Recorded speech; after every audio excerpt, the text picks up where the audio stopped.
The Rick and Bubba Show from the Broadcast Plaza and Teleport. Thank you for being with us today. Well, we've been talking about it throughout the program, and we're excited to talk to Sean Spicer, former White House press secretary. The new book, it just came out today, Leading America, President Trump's commitment to people, patriotism, and capitalism. And Sean Spicer joins us now. Sean, welcome to Rick and Bubba. How are you? Good to see you. Good morning. I'm great. Well, Sean, we've got to know. I mean, you got a lot going on, but I was asking you in the break. I mean, you've done some things that I know were tough, like Dancing with the Stars. But is there anything tougher than being press secretary and standing up there in front of those jackals every day? I think that might be at the top of the list. I mean, I can't imagine, because the way they ask their questions, and some of them will give advice to you and the president how you ought to be doing it. I've always thought that was just a little bit maybe over their pay grade. Yeah, by a lot.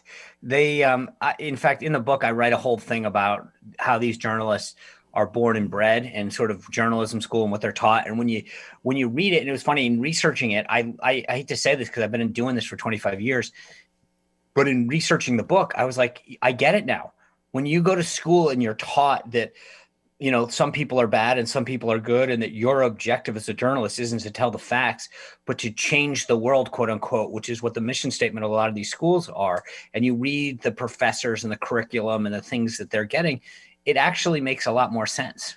Well, and I was going to say, Sean, you hit that out of the park. My wife was in journalism, and of course, she would have been coming out of college in, 80, about 92, somewhere in there. So it hasn't been that long ago. And she said when she was in journalism school, she said, we were taught, you had no opinion. Yeah. We were taught you simply reported. The one thing that you never did, unless you were saying something was an editorial, you as a reporter reported the story, period. Never, ever, ever do you sway one way or the other. You just, as Joe Friday said, just give the facts. And she said, so this change, and what you're talking about, which is real, because we've seen it firsthand too, is relatively new. That the kids coming out of journalism school now are taught more what you're talking about. The way my wife was taught is over. Absolutely. And the funny thing is, in the book, I document it. But it was funny. I was talking to someone yesterday because they had sort of read the chapter, and they said to me, when they had gone to journalism school, the professor in the first class they were in said, okay, everyone raise your hand if you think you're a conservative, and then everyone raise your hand if you're a liberal, and they each complied. And then the professor looked at him and said, that's the last time that anybody should ever know that. And right. And the funny thing is, you're absolutely right. The dynamic has changed. Now I have no problem telling you how much I don't like Donald Trump or how much I'm against conservatives. The construct of what journalists are supposed to do, because again, it's not about, the Joe Friday, just the facts. It's now about what are you doing to advance the cause? And I think it's so weird to see that happening. And I tell people, if you read this book and you don't have 3 or 4 aha moments where you go, oh my gosh, I now get it, then you should probably learn how to read again, because it is fascinating. When I was doing this and I was researching it in so many different areas, I kept saying to myself, now I get this, because this is why corporate America does this. This is why big tech does this. But you start realizing what they're taught, who's involved in these things, the curriculum, the guidelines, the mission statements, it all points in one direction. Sean, that's the thing. I don't mind somebody having an opinion, of course, or if they want to get into that business, become a commentator. Be a Sean Hannity, be a whoever, have your show, give your opinion. But if you're a journalist by the purest definition, we shouldn't know what your position is on anything, and you should just bring us the facts, the good and the bad. Just present it to us and let us decide. Absolutely, I agree with that, and that's. But here's the funny thing: there's I write this whole segment in the chapter about journalism about all of these journalists, quote unquote, that are through all the major organizations and outlets that have come from Democratic candidates or progressive causes. And they never disclose that. And it's until you find out and you do the research, you don't realize that. These guys are all about transparency. They all want to talk about politicians and who they're married to and the conflicts of interest, but they never tell you that their wife happens to be a Democratic fundraiser, or their husband used to work for, handgun control. And it's like, that's, again, it's just the lack of transparency and understanding as to where they're coming from is so eye-opening. Talking to Sean Spicer, his new book, Leading America, President Trump's Commitment to People, Patriotism, and Capitalism. And today, I'm sure you've seen it. We played it on the show. If you don't believe what Sean is saying in his chapter on journalism, just watch the reaction today of Nancy Pelosi when Wolf Blitzer didn't get in line. Have you seen? He got off the script. She said that he was complicit in helping this administration. And I was joking this morning that I wish I had known that CNN and Wolf Blitzer were tools of the Republican Party, because, gosh, I could have used them. I think she used the term apologist. Yeah, I mean, apologist. I love when she said, I wasn't going to come over here, and she kind of called herself. What she meant was, this is not what's supposed to be happening. This is a homecoming game. What are you doing? Didn't you pay attention to how Biden does this? He says he's not going to answer a question, and then you guys walk away. That's how it's supposed to work. So, Sean, let me ask you this. Working in the White House, and there's been a lot of people who have been in the White House, and they've come out and they've wrote their tell-all books, and they've come out, many of them, against the president. Why do you think that so many of them do that? Or is the president's style so different that the people in D.C. are not used to that? Or what do you make of the people who leave the White House and then are negative toward the president? Well, there's a lot to unpack there, but I'll give you the most basic answer because I had it happen with me. When I came out, I got all these offers that said, well, if you say this, we'll give you this much money. And I actually wrote about it in this book because I had the opportunity to talk about some of the offers that I got.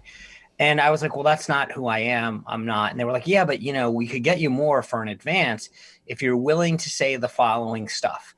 And I think that that really speaks to who you are as a person. My view is if someone brings you into either the friendship and the trust that goes along with that, or a position of trust and power in a leadership role in their employment, that you don't turn around and stab them in the back. That's just, even if you don't like them, you walk away. That's how it works. Right. But I think it speaks a lot to the volume of these, to these people, the character, that if you're willing to walk away and take 10 minutes of fame or a couple extra $1,000 because that means that much to you, then that really speaks to what a loser of a person you are. So let me ask you this. We got a huge decision coming up on November 3rd. And what was it like? And then this is going to go into the question of you talking about Trump as such a time as this. We're in a time now where we don't just share different views politically. If you oppose the left right now, they attempt, and they did with you, to completely destroy you. I mean, you're sitting there and you see yourself being ripped to shreds on Saturday Night Live. You see these parodies going on, and they're attempting to take Sean Spicer and just grind you up into nothing because you oppose them. Yeah. Now you've worked with President Trump. Does the Republican Party and those that still want to hang on to a constitutional republic, and I don't think this is hyperbole, I don't think this is an exaggeration anymore, that we have a November 3rd vote for Marxism, and that road, or a road that at least holds on to some semblance of the constitutional republic. Working with President Trump, do you think the reason that he's the man for the job now is he can take the enemy in its current state and he can survive it when others probably can't? Absolutely. There's two things in that. Let me tell you, the second chapter in the book is all about my experience on Dancing with the Stars.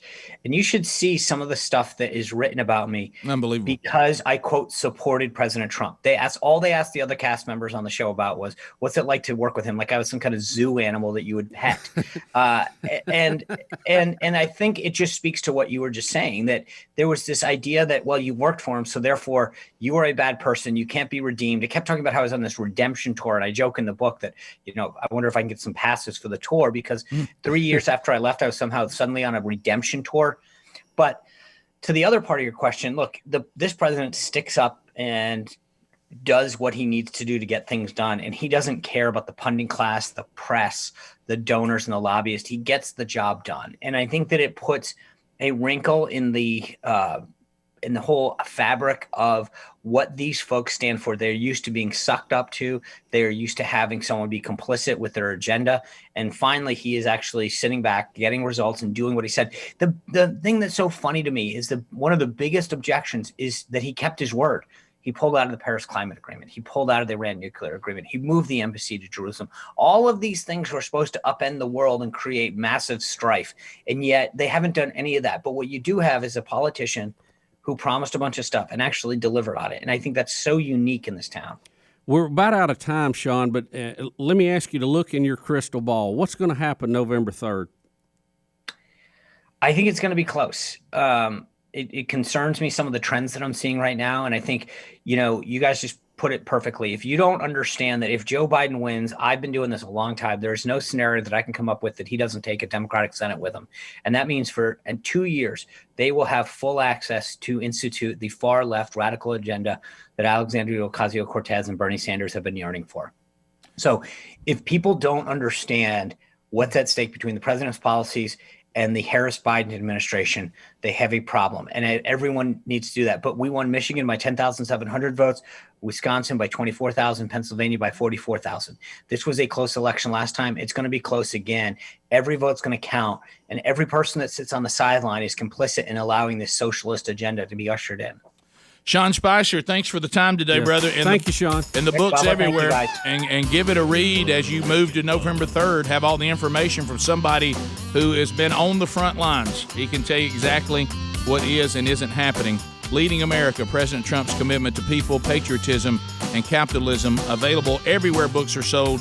And we have a link at rickandbubba.com under the show notes today. Good luck, sir. Thanks, Sean. Thank you very much, guys. Appreciate it. We'll be right back. Rick and Bubba, Rick and Bubba. Oh, it's happened again. Doggone it. I sat here and watched it unfold and just let it go. This is I where started to step in at one point. It's got to. That was a great interview. We had a good time with Sean Spicer. It was. We talked to him in the break about doing a podcast. And for a minute, I started thinking, hey, we're friends. I know it. We did it again. And right now, Sean Spicer can't even remember who he did the last I know. time. In all fairness, I was stepping away, even though I looked at Greg's empty seat. I could hear him saying his presence over there saying, "Know your role and shut your hole." Mm-hmm. And so I was ready to release Sean Spicer, and then he asked us a question in the break, and then that's when it happens. And then I noticed he was drinking a soft drink that I drink from time to time. Speedy, before he knew it, he thinks he's going to have him on the podcast. I know. I think he we did me. it. We were 30 seconds from Bubba inviting him to the lake. We did it again, Bubba. Don't you leave there thinking right now, and you're wrong, and I'm wrong. But don't you? Guys, I felt it. And I wasn't even involved. Don't y'all think right now that Sean Spicer's our friend? Yes. Rick, Right now, not. I feel like he's telling his staff, hey, those were nice guys. Yeah, it's the best interview I've Rick, ever had. and right now, somebody just said, who was it? Bob and Tom? I don't know who it was. Rick, Oh, wow. I fully expect him to check in on Marco Polo today with me. I know. You know what I think to myself? He'll talk about us for 20, 30 minutes before he gets on. You picture yourself taking him out to trash field during hunting season. I think I almost asked him about chainsaws. and I mean, what am I doing? I mean, he doesn't have anything to do with me. I mean, he's done with me. He hocked his book and he's gone. Right. That's it. Rick, come on. And I'm going to email him real quick while he's thinking about it. Yeah, do that. Rick, don't let him forget that. Let me tell you your when buddy that you just talked to. let me tell you when when sometimes a little dose of reality will come in. You start waking up just a little bit. Is when Speedy asked for an email that he could get directly to him.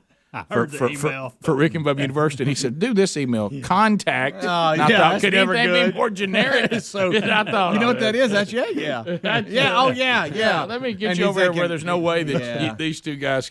And I'm not saying he had a bad time, but we think he had a better time than he did. Yeah. Right. You know, Well, I thought we I think thought we're his that favorite interview he's done. I thought so that far. interview went pretty good because we were back and forth. We had good questions. There was great. no I felt lag tremendous about time. it.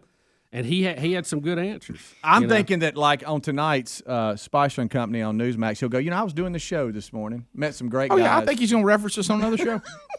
What am I doing?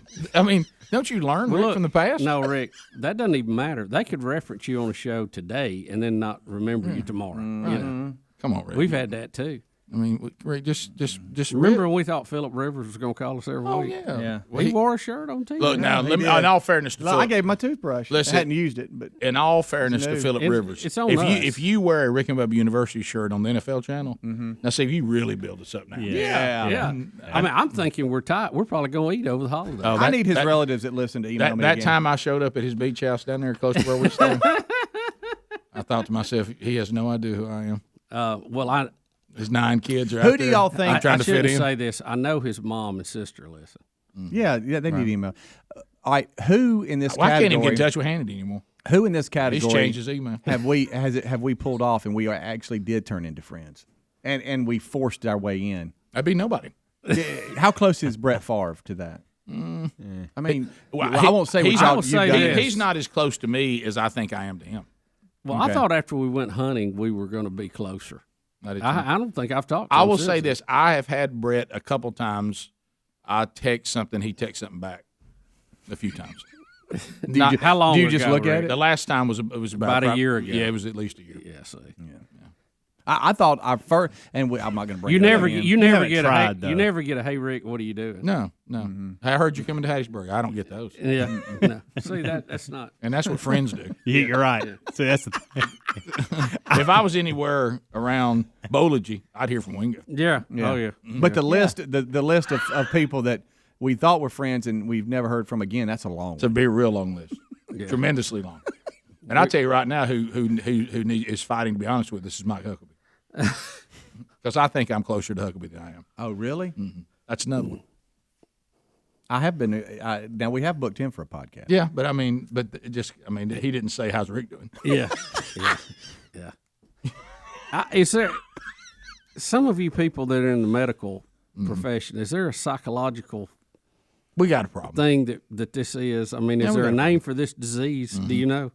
You know, I was convinced that I would be going to the game this Saturday with Herschel Walker, Yeah. Oh yeah. and I haven't heard one word from him. We had such a good time. I thought. Didn't you this think is- we hit it off? Yeah. Oh yeah. Absolutely. I thought. I'm glad we did this podcast because now I'm friends with her.